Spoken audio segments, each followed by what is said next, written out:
مجمع الأندلس التعليمي، تعلم عصري ملهم بهوية وطنية وقيم إسلامية. Assalamu alaikum warahmatullahi wabarakatuh. Hello dear students, how are you? And welcome to a new video. This is the final lesson of Unit 3. It's writing.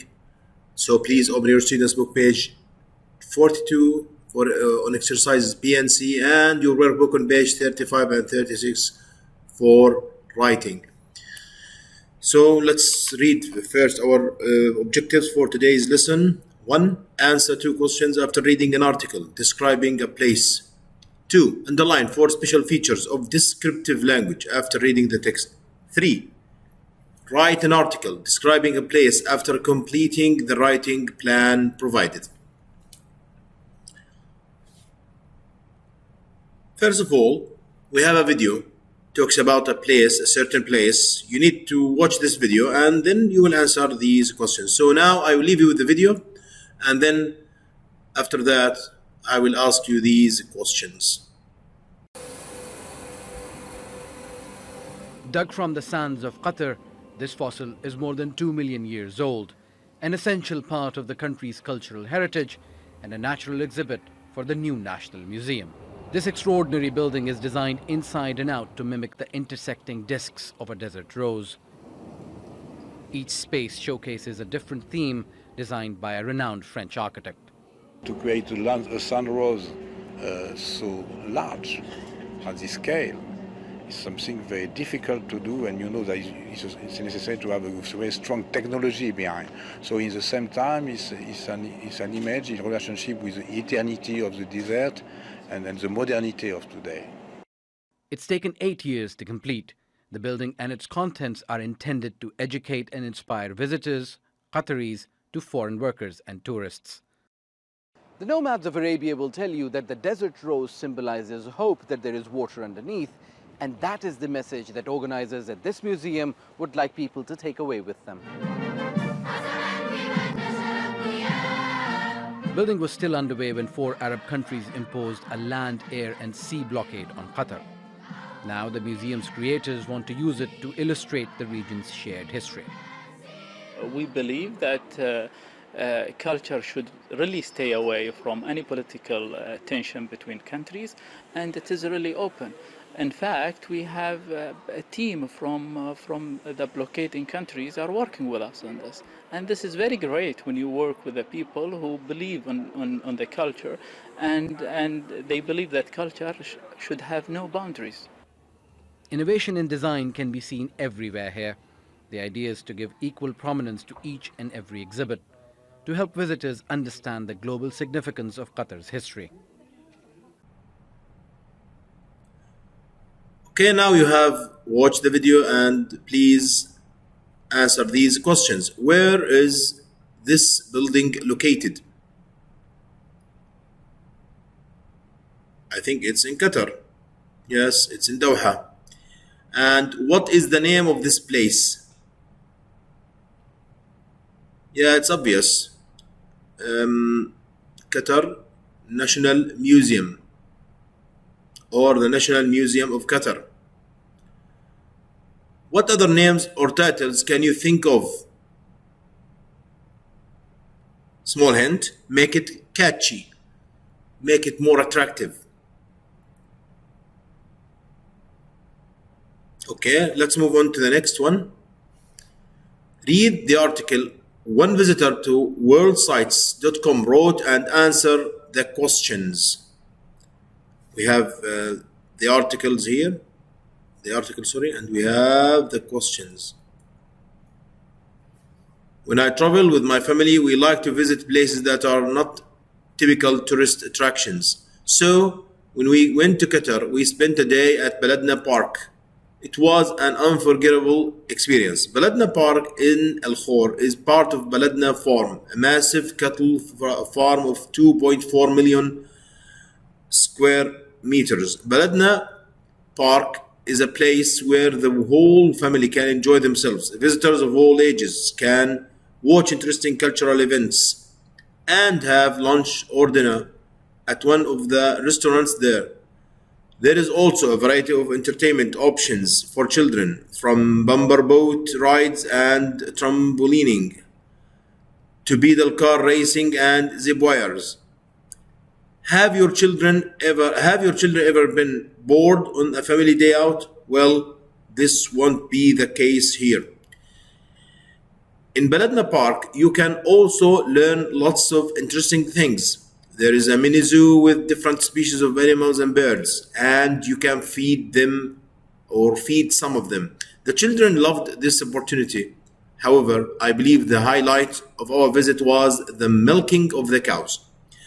We got to watch the whole process from up close. It was a once-in-a-lifetime experience. If you want to have an amazing time with your family, Baladna Park is the perfect place for you. Why not plan a trip there and see for yourself? Okay, let's move on to the first question. Which of the two titles below is more suitable and why? You remember in the starter activity, I asked you to make a catchy title or a catchy name. Discover the amazing Baladna Park or just Baladna Park. Well, I think A is more appropriate or better than B, because B is boring. Just Baladna Park. No. Discover the amazing Baladna Park. Okay, why? As I told you, the first one is more enjoyable, more attractive than B. That's why. We call it a catchy title, yes, and that's something you need to know here in this lesson. 2. What kind of information does the writer give in each paragraph? And this one will be answered on the next slide.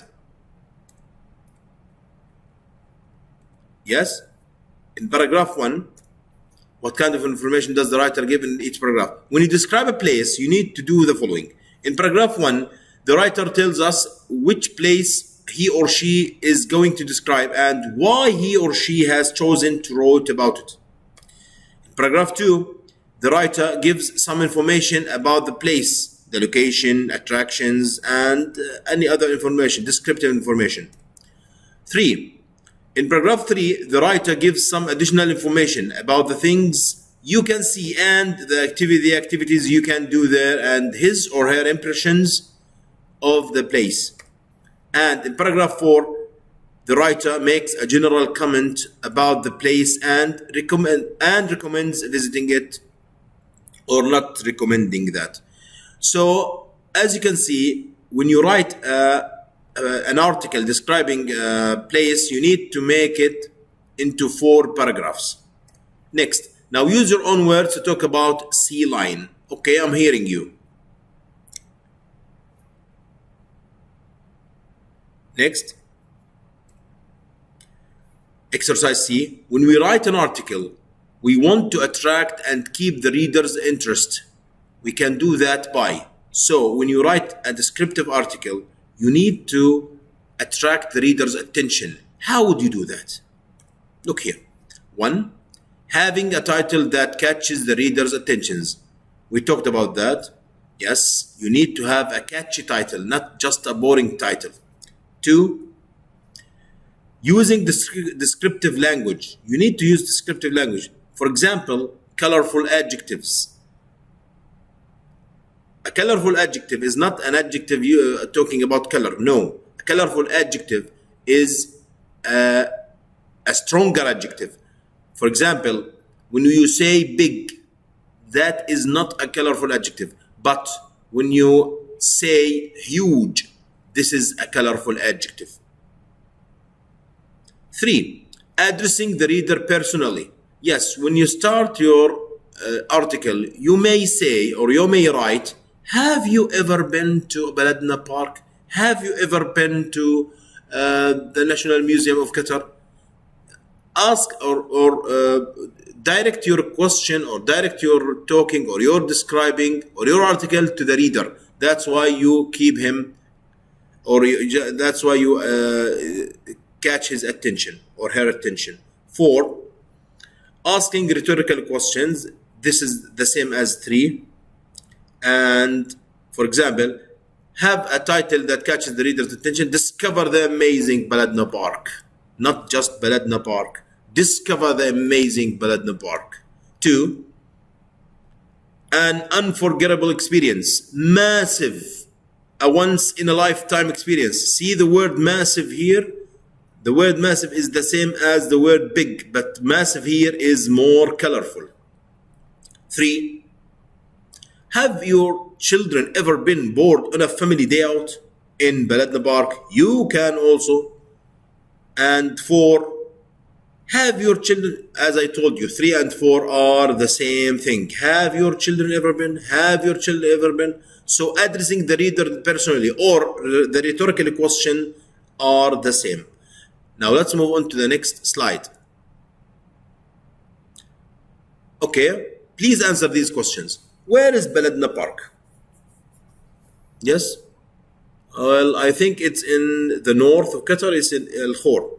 And what are some of the entertainment options for children? I think there is small games that children can play, or some animals that children can watch. What is it part of? It's part, Baladna farm is part of, Baladna Park is a part of a big farm.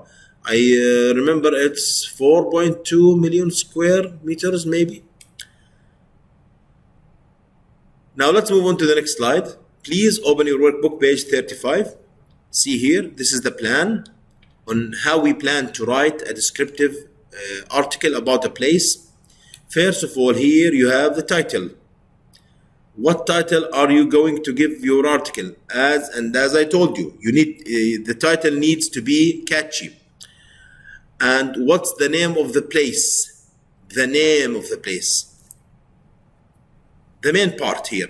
What do you know about its history? Write some information about its history. And what sites or attractions are there? Right here, what special things can you see there? Or you can see there, sorry. What do you know about them? What are your personal information about these attractions? What can you do there and the activities that can be done in that place? In the conclusion, what is your general opinion about the place? Yes, this is important. In conclusion only, you can write your opinion and recommendations. Why do you think it's worth visiting? And if it is worth visiting as you think, say why. When you think that this place is worth visiting, you have to say why. You have to write a reason. And your writing should be written on the next page as your homework. Yes, dear students, thank you very much for listening, and see you next time. Assalamu alaikum wa rahmatullah.